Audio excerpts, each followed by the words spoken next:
Today I'd like to talk about the idea of the synod that Pope is calling the church to, Pope Francis. It's a different type of synod. Most of the synods really have been on specific topics, whether dealing with youth or Amazonia or topics of interest to the church, pressing issues. Bishops would gather, representatives from various countries would gather and would speak about their concerns, and the bishop would then issue a little summary, a little basic response to the recommendations of the synod. The next synod that the bishop is called is very different. It's a synod on synodality. So it's a synod really on how we can be church, a different way of being church. And so it has caused a lot of confusion among people exactly what is the specific nature of the synod, what is it all about. And basically, the idea is a process that will reach a consensus. Pope Francis says that what affects everyone should be discussed and approved by all. So synods in the past have really been kind of narrow in their participation. And the concept was to reach out to all, but very rarely was that really done, and only done in certain areas. So the Pope is calling really for a more comprehensive reaching out to the faithful to see what their concerns are, to see what's on their mind in various parts of the church, so we can get really a whole picture of the church and begin a more fruitful dialogue. In the participation of the Synod, the Pope is encouraging the bishops to, in a particular way, look out to those who pretty much are on the outside of the church, those who really don't participate normally in a lot of church activities. Let's reach out to them in a special way and get their input and see what's on their mind, which again, difficult to do, and so we have to be creative in how we go about doing that, obviously. The consultation basically is to be rooted in prayer, to be flowing from prayer, and to be done with prayer.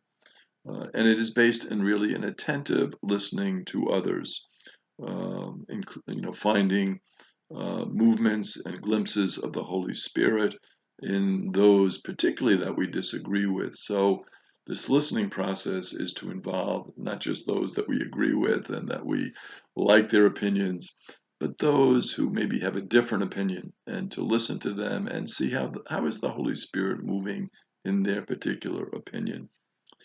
An example of that would be one that we see in the Acts of the Apostles, when they tried to consult about who would replace Judas. So all of them came together, they talked, they discerned, and they were able to pick someone, Matthias, who would take the place of Judas. So that is kind of the model process, to be rooted in prayer, to listen to one another, and then to determine how exactly are we going to do this process. And so they had the picking by straws, and there were the two candidates, but it was a process to come to those two candidates that everyone could pretty much accept. We have lost synodality in the church, unfortunately, and the church is run now more like a monarchy. And so what the Pope is really proposing is a new way of looking at the church. The report on the abuse in France, 2,500-page report, so quite a comprehensive report, basically pointed towards excessive sacralization of the person of the priest, where the priest was kind of put up in a pedestal as a sacred person. There was clericalism involved, obviously, and a clericalism not only of the clergy. But the report, interestingly, notes it's a clericalism even in lay people in terms of their attitude. And it was a culture of domination that, kind of, we are better than you, we are above you, we know the right way, follow our wisdom, our process. And it proved to be, obviously, a disaster because it led to cover-up of the abuse. Synodal conversion is basically where ordinary people are heard and have genuine input So not just the hearing and listening, but the input being genuine, the input going somewhere, the input, people taking notice of that input, very important. Lay people are distinct from the clergy, obviously, and distinct in their function in terms of the celebrating the sacraments and that type of function aspect, and so there's a distinction there. But lay people should be equal in dignity, and unfortunately that is not always the case. The input of lay people is not honored on the same wavelength as the input of the clergy many times, and that is the problem. Pope Francis has said, and this is an interesting way of approaching it, there is no need to create a new church, but a different church. So we don't need a new church, a new institution, but we need a different way of doing church. And really, this different way is really an ancient way when you think of the synodal process and the roots it has in terms of the history of the church. And Yves Congar, the Dominican theologian, has pointed that out. And we also see it in Lumen Gentium from the Second Vatican Council.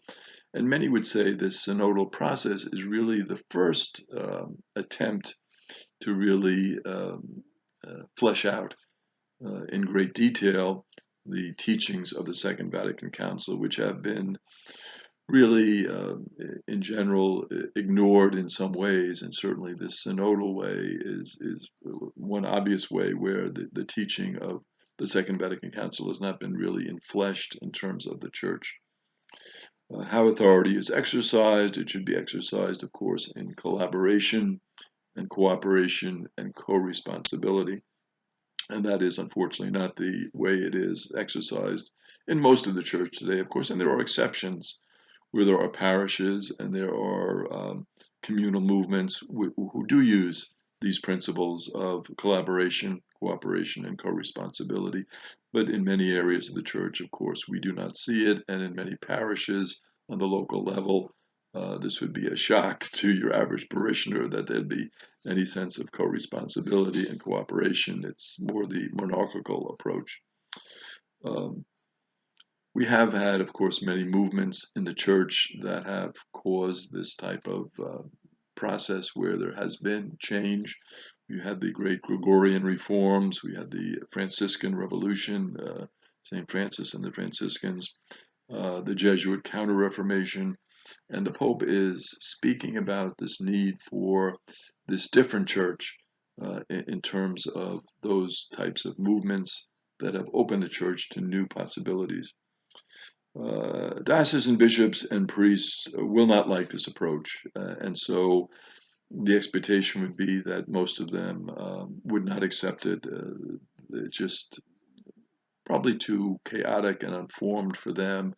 How are they going to go about this? What's the process going to be?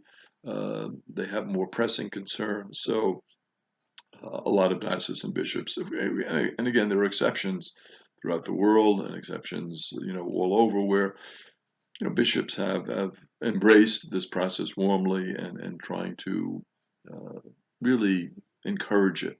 But other bishops are like, this is, we're not going to really touch this. We'll do it kind of, say we're doing it and engage in some sort of process, but not really. So to speak boldly and to listen carefully, basically it's a process of communion with one another, process that involves genuine participation and also awareness of our mission. What is our mission of church? How can we achieve that mission? What can we do to really flesh out the gospel in terms of bringing the gospel to our brothers and sisters? The key to it is that participation really flows from our baptism. Participation is not something that is, really an extra. Participation is not something that we should see as extraordinary, but participation really should flow from our baptism.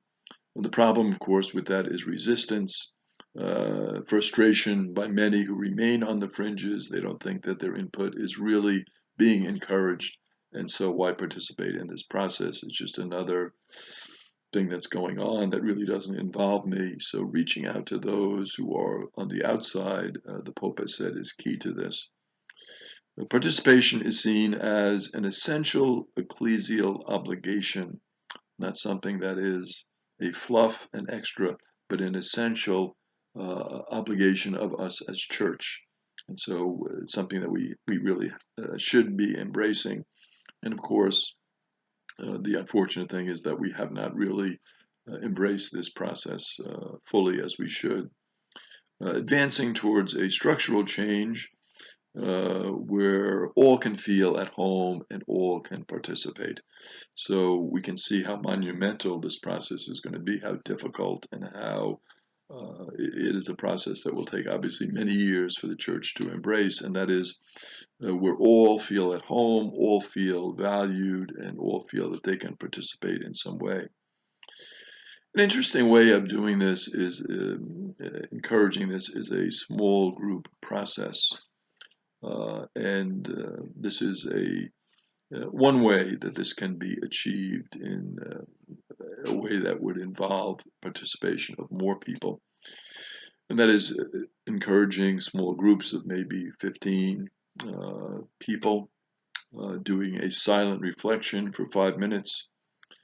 Each person then speaking for a maximum of 3 minutes, giving their input into what they consider to be important in terms of the church and what they're feeling about their participation in the church.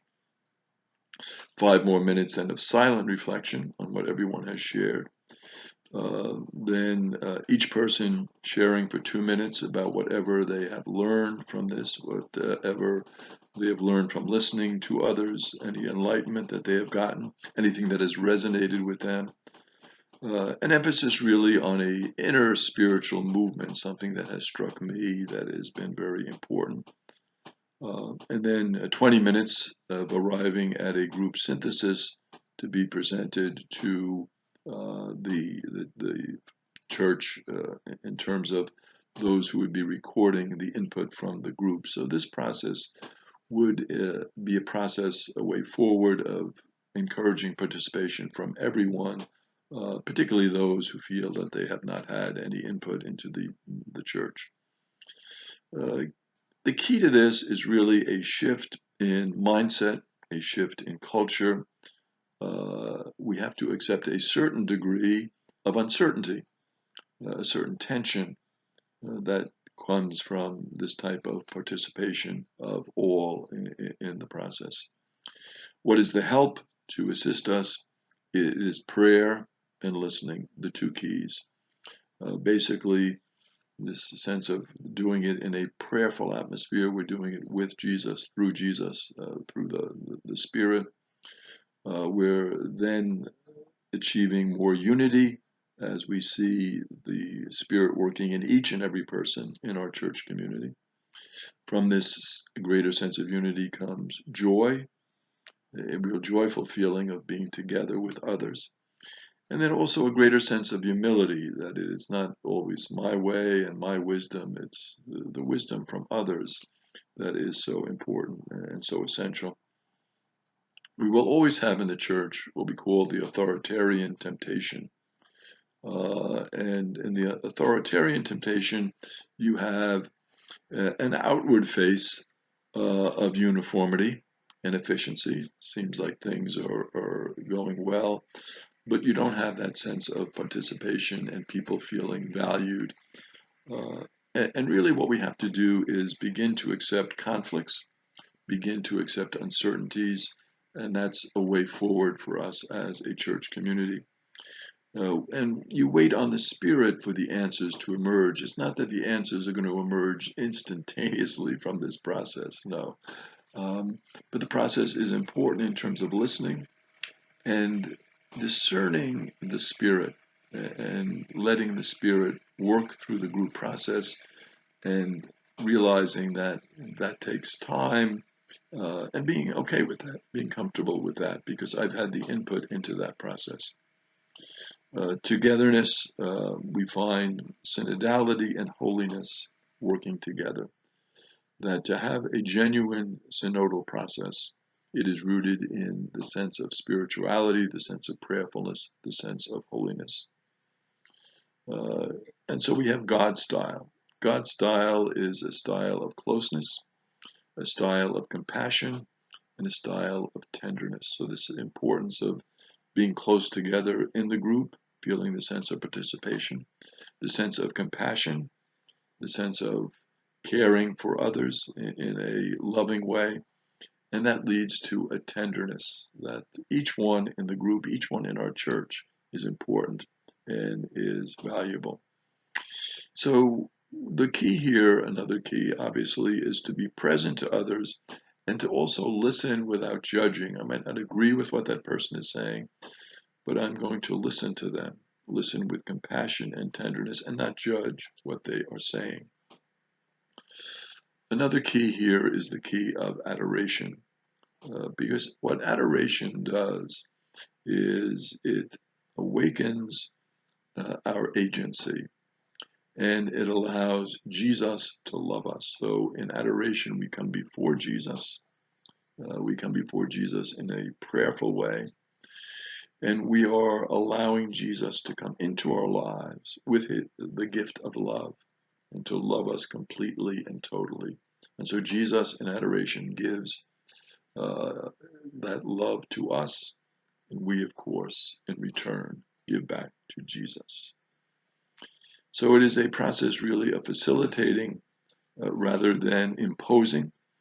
It is trying to spot the new life that the Holy Spirit wants to bring. So again, it's being aware that the Holy Spirit wants to gift us with something, with this new life. And so what we do in this synodal process of listening is that we are looking for that life, the life of the Spirit. And there are many obstacles to this. We have to be candid. We have a large church. It's going to be messy. It's going to be difficult. It is not an easy process. But the Pope is encouraging this process because this is a way of engaging all in the church and realizing the value in the input of every single person. To get involved in this process, the synodal process that the Pope is encouraging, we can certainly visit the Vatican website, which has some good materials on it, and be alert for what particular diocesan bishops will do, and realize that some are going to encourage this process, others will not, unfortunately, but to be aware that it's going on in the larger church, and to see how we can be involved in this important process of listening to one another, cherishing one another, and moving forward to discern the path of the Holy Spirit in our church.